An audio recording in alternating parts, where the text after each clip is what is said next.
Hi, I'm Laurie from Twisted Times Garden. Welcome back to the kitchen. Today we're going to make fudge. A nice easy recipe where you don't have to turn the oven on. It's actually no bake.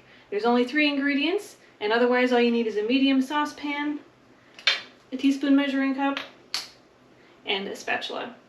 The other thing you're going to want to grab, if you have an 8x8 square pan, you're going to want to line that with some wax paper just so that it doesn't stick to it later when we put the chocolate in.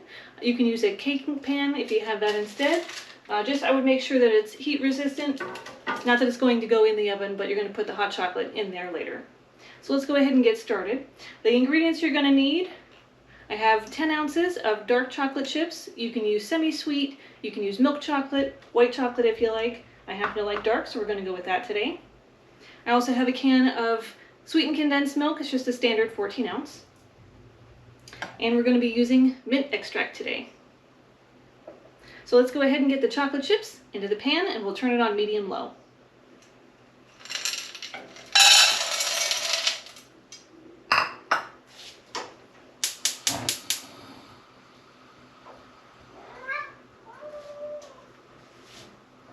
And you're going to want to keep the temperature down a bit low because we don't want to burn the chocolate. Worst case, if you do burn the chocolate, you'll have to start over, and nobody likes that. So we'll just give this a few minutes to get started, and then we'll be adding in the sweetened condensed milk.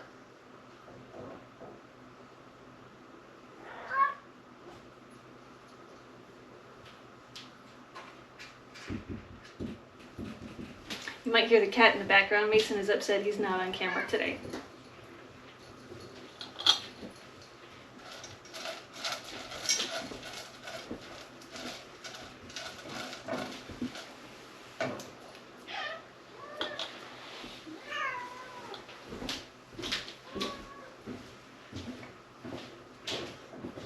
Now I know I'm committing a faux pas in the kitchen of putting my handle on the burner side since I don't have anything else heating today and I am left-handed. That's why I have it turned.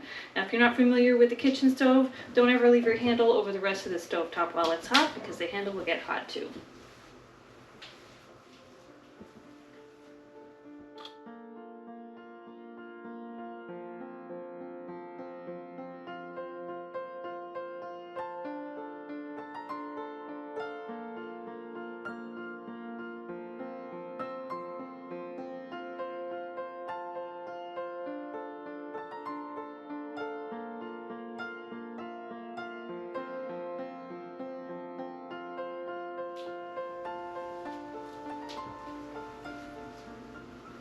So I'm just giving it a stir. I'm not sure if you can see, but it's just starting to melt. I'm just moving the chips around so they have an even chance to get heated.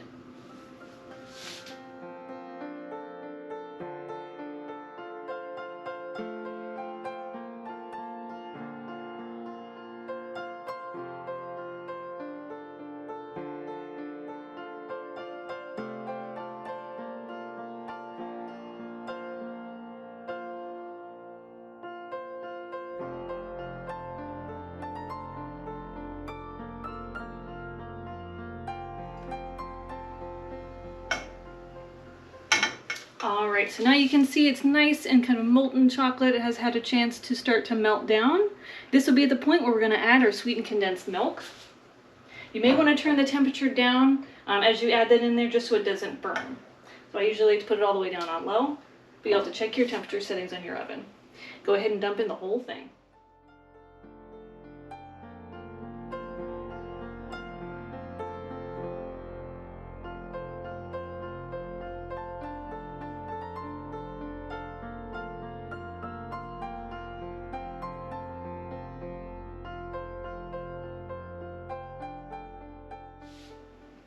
Now if you're wondering what the sweetened condensed milk is for, originally fudge is made of sugar, milk, and butter. Sometimes later, I believe in the early 1900s, main flavor of chocolate was now more popular. It was a cheap way to make candy.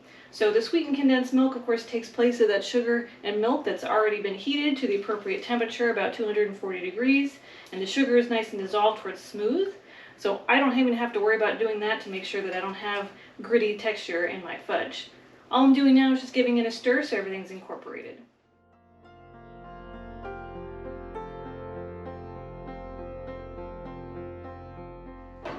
All right, so sometimes I'll have to turn the temperature of the stove back up to a medium low just to give the chocolate a chance to make sure it's still heated. The last thing you want it to do is start cooling before you want it to. Now you'll notice that it's done getting stirred and heated appropriately when the chocolate mixture starts to come away from the sides of the pan by itself as you're stirring. So you can kind of see it's happening here a little bit, I hope. So it'll just be a couple more minutes at this rate to make sure everything's heated all the way through. Then we get to add our flavor.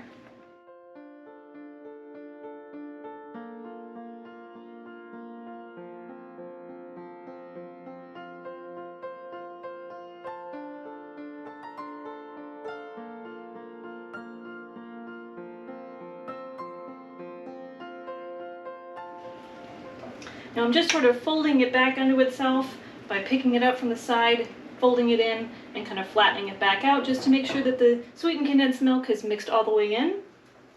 As I mentioned, when it's heated to the appropriate temperature, you'll notice that it starts to pull away from the sides of the pan, but you'll also notice that it loses a bit of its sheen. So it's not quite as shiny as when you first put it in there. Not sure if you can get a glimpse of that. It's a little bit more matte finish than it was to start. We're almost there.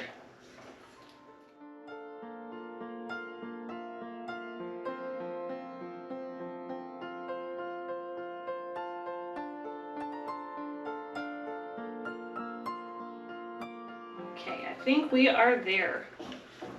That looks pretty good to me. Again, it looks about like that. Hopefully you can see that in here, where it's not sticking to the sides really anymore. It's kind of becoming its own little ball of chocolate and sticking together.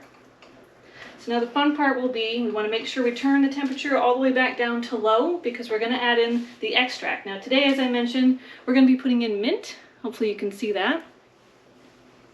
If you want to, you can use vanilla extract. Sometimes I put in orange. Almond would be great as well. Depending on what type of chocolate, you can mix it up however you like. Just want to give this a stir so nothing burns. But again, you want to make sure that the temperature on your stove is turned all the way to low so that we don't burn the extract. Since it is obviously already hot over here, as soon as you add that into the pan, you will get a nice big fragrance of what it smells like.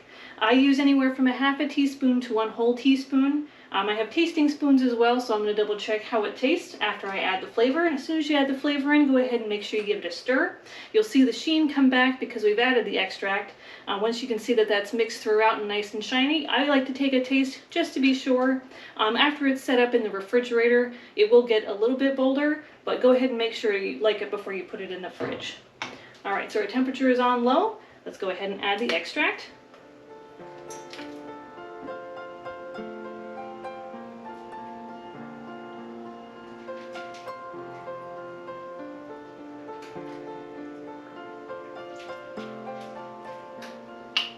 I'm going to go ahead and add the full teaspoon because, again, that's what I usually use with this particular flavor of chocolate.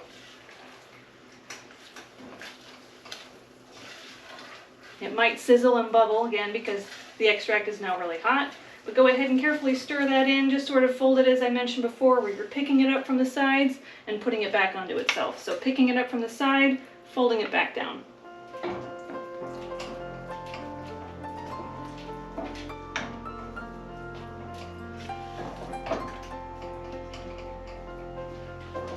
You can really smell the mint right now. I wish you were in here with me.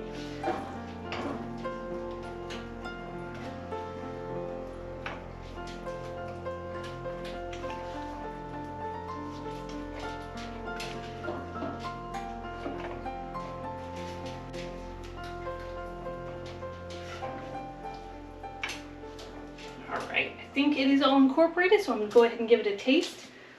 Get my spoon.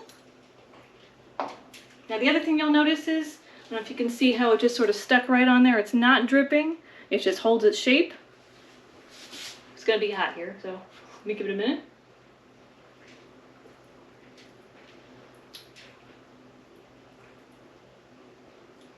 I think it might need a little bit more. Depends on how potent you want yours. Just gonna eyeball it. All right, and again, I'll just stir this in, and that should be good to go. Make sure you have that pan that you're going to put your fudge in ready, because we're going to dump it in there, smooth it out, and pop it in the fridge.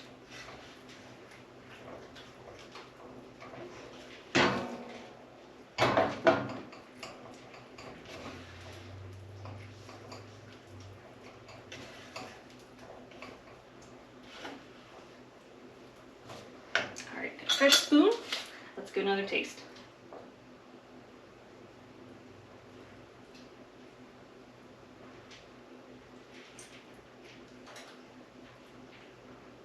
Yep, I think that's it. Alright, so this is going to be the tricky part. I want to make sure to get my chocolate mixture out of the pot and into my container over here, my 8x8 pan. And while it's still warm, I'm going to take my spatula and smooth it out. If you've ever frosted a cake, go ahead and use that same motion. Basically, you want to push it to the edges of your container and make it a nice even layer, hopefully about 1 inch thick or so.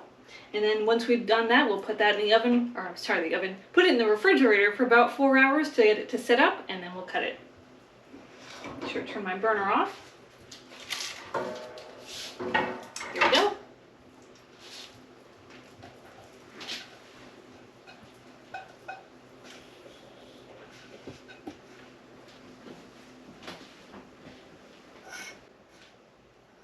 And you're going to want to work with this pretty quickly because it's going to start to cool down. But notice how it pretty much came out of the pan all by itself. Doesn't take a whole lot of extra coercion. And get every last little bit in here. Alright, maybe some for later. Set you over there. Now all I'm going to do again is just kind of spread this out like I would frosting. And I've put the wax paper in here so that it's easy for me to get the fudge out of here later once it's cooled down. Kind of just have to work with it, push it where you want it, and then sort of just smooth it out.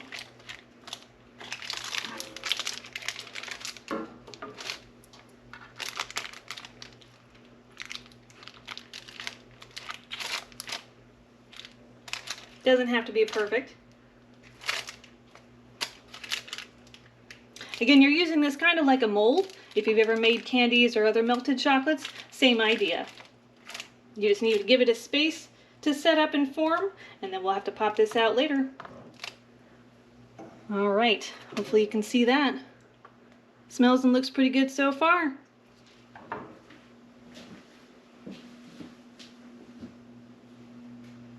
Alright, so I'm going to go ahead and pop this in the refrigerator for about 4 hours so it can cool down and set up, and that way we'll be able to cut it up. So now that it's been a few hours of this setting up in the refrigerator, it's time to cut it up into pieces. I have already taken mine out of the container and peeled back the wax paper. To make that easier to remove, I make sure to coat the wax paper that the fudge is going to go on top of with a good coat of cooking spray. You could also rub it down with some butter, but you just don't want that wax paper to stick to the fudge. Kind of makes a mess of things later. So now that we have our square, all I do is cut the pieces up at about 1-inch sections. And we'll actually be putting this back in the refrigerator to finish setting up. Sometimes it does get a little bit sticky on your knife, so be real careful when you're cutting.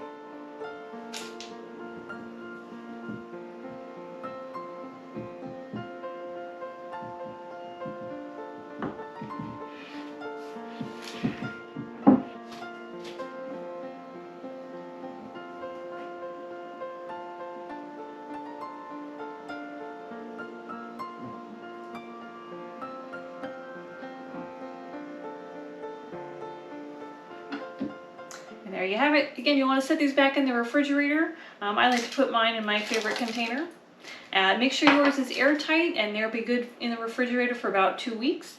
And if you want to try different flavors, you can certainly mix up the chocolates. We use dark chocolate today, but semi-sweet or milk chocolate is also great. If you want to change out the extracts that you use, again, we used mint extract today. You could certainly use almond or even orange.